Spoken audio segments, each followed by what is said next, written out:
बात बिहार की सियासत की और उसके उस आइकॉनिक पते की 10 सर्कुलर रोड यानी कि राबड़ी देवी का बंगला, जो सिर्फ एक घर नहीं बल्कि लालू परिवार की राजनीतिक पहचान का प्रतीक था। 20 साल से भी ज्यादा वक्त से यहाँ रणनीतियां बनी, बैठकें हुई, विवाद भी हुए, लेकिन अब नई एनडीए सरकार इसे छीनने जा रही है।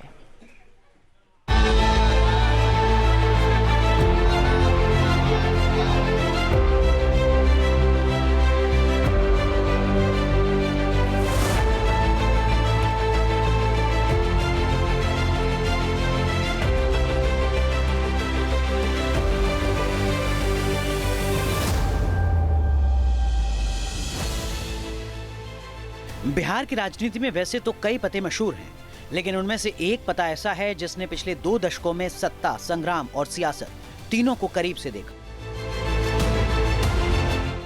10 सर्कुलर रोड का सरकारी बंगला।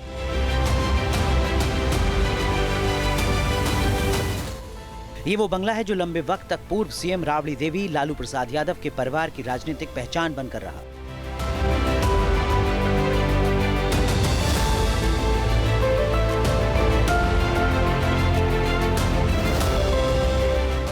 पटना के पॉश वीआईपी जोन में बसा ये 10 सर्कुलर रोड बंगला मुख्यमंत्री आवास 1 अणे मार्ग के ठीक बगल में बसा ये बंगला सिर्फ एक आवास नहीं बल्कि लालू परिवार का राजनीतिक किला रहा है। इसी बंगले में सियासत का दरबार सजा, आरजेडी की रणनीतियां बनी और विपक्ष की आवाज बुलंद हुई। लेकिन अब नई एनडीए सरकार के सख्त रुख के आगे ये बंगला छीनने की कगार पर है। पूर्व मुख्यमंत्री राबड़ी देवी को इसे खाली करने का फॉर्मल नोटिस मिल चुका है। ये नोटिस बिहार के भवन निर्माण विभाग ने जारी किया है,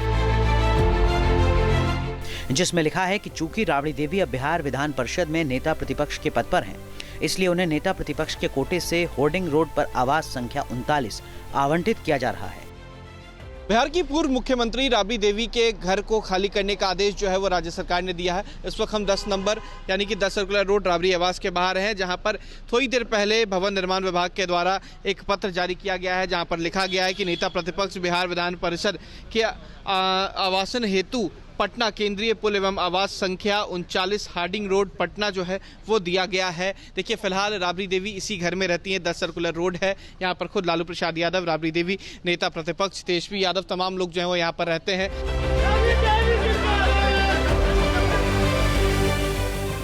यानी जो सरकारी बंगला पिछले 20 वर्षों से लालू परिवार की पहचान बन गया था, अब उन्हें वो बंगला छोड़ना पड़ेगा। सिर्फ राबड़ी देवी को ही नहीं बल्कि उनके बड़े बेटे तेज प्रताप यादव के भी सरकारी बंगले पर तलवार लटक गई है। तेज प्रताप यादव अब 26M स्टैंड रोड पर रहते हैं। भवन निर्माण विभाग ने अब वो बंगला नए नवेले मंत्री बने लखेंद्र कुमार रोशन को अलॉट कर दिया है। बिहार की नई एनडीए सरकार बनने के बाद मंत्रियों के लिए नए सिरे से आवासों का आवंटन शुरू हुआ और इसकी जद में राबड़ी देवी और तेज प्रताप यादव का भी सरकारी बंगला आ गया। इधर राबड़ी देवी के लिए बंगला छोड़ने का आदेश जारी हुआ। कुछ दिन पहले लालू परिवार से बगावत करने वाली रोहिणी आचार्य अपनी मां राबड़ी देवी के समर्थन में सीएम नीतीश कुमार पर निशाना साधती नजर आईं। सुशासन बाबू का विकास मॉडल, करोड़ों लोगों के मसीहा लालू प्रसाद यादव का अपमान करना उनकी पहली प्राथमिकता है। घर से तो निकाल देंगे, बिहार की जनता के दिल से कैसे निकालेंगे? सेहत नहीं तो कम से कम लालू जी के राजनीतिक कद का ही सम्मान रखते। राबड़ी देवी के साथ लालू यादव भी इसी बंगले में कई सालों से रह रहे हैं, इसलिए राजनीतिक गतिविधियों का केंद्र भी यही बंगला है।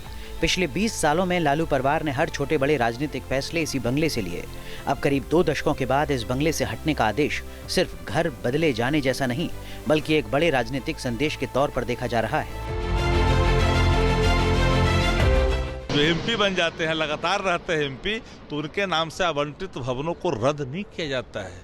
ये राजनीतिक सुस्ता यहाँ पर तार तार होता दिखता है। मुझे ये हैरानी इस बात की नहीं है। मैं ये मानता हूँ कि राजनीतिक दखल और सत्ता में एक बड़ा अपनी पकड़ भारतीय जनता पार्टी ने बनाई है।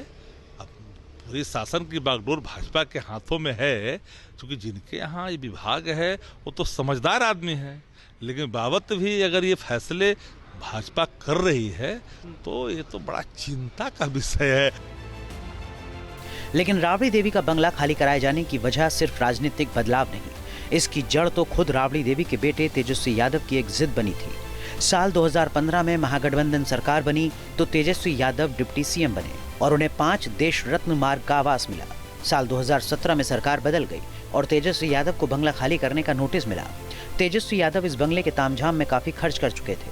वो चाहते थे कि विपक्ष के नेता के तौर पर इसी बंगले में रहें। इसीलिए उन्होंने भवन निर्माण विभाग के फैसले को चुनौती देते हुए हाईकोर्ट में एक याचिका दे डाली, लेकिन ये फैसला उन पर उल्टा पड़ गया। 19 फरवरी 2019 को हाईकोर्ट ने तेजस्वी यादव को बंगला खाली करने का आदेश दिया। कोर्ट ने इसी के साथ एक बड़ा फैसला भी दे दिया। कोर्ट ने पूर्व सीएम को आजीवन बंगला, गाड़ी, सुरक्षा स्टाफ और दूसरी सुविधाओं को खत्म कर दिया। पूछे कि मेरा क्या होगा। अब तो बोल रहे कि बेटे को निकाल दिया, बोल रहे भाई को निकाल दिया, मेरा क्या होगा उनसे ये पूछिए। क्यों हमको मारा गया, क्यों हमको बोला गया कि ये करती है, ये होता है, ऐसा होता है, वैसा होता है, उनसे सवाल पूछे कि मेरा क्या होगा। इसी बंगले में लालू राबड़ी ने अपने छोटे बेटे तेजस्वी यादव की पत्नी का स्वागत किया। साल 2025 बिहार विधानसभा चुनाव आरजेडी हार चुकी थी। हार की वजह से लालू राबड़ी परिवार में कलह शुरू हुई। फिर 15 नवंबर को इसी बंगले से लालू राबड़ी की बेटी रोहिणी आचार्य रोते हुए बाहर निकल गई। पूरा देश दुनिया सवाल कर रहा है कि पार्टी का ये ऐसा हाल क्यों हुआ। अब जब संजय रमीज इन लोग का नाम लीजिए तो आपको घर से निकाल दिया जाएगा, आपको बदनाम किया जाएगा, आपको गाली दिलवाया जाएगा, आप मारा जाएगा। नीतीश कुमार ने पहले इस बंगले पर सख्ती नहीं दिखाई, लेकिन अब बीजेपी की छाप साफ दिख रही है। नई सरकार बनने के बाद आरजेडी का अनऑफिशियल हेडक्वार्टर खाली होने वाला है। 20 सालों से सियासत का केंद्र रहा ये बंगला लालू फैमिली के लिए कभी खुशी कभी गम के तौर पर याद रखा जाएगा। Team news nation.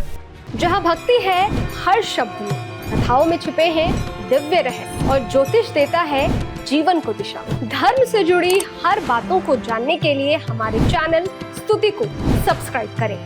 चैनल पर जाने के लिए इस लिंक पर क्लिक करें।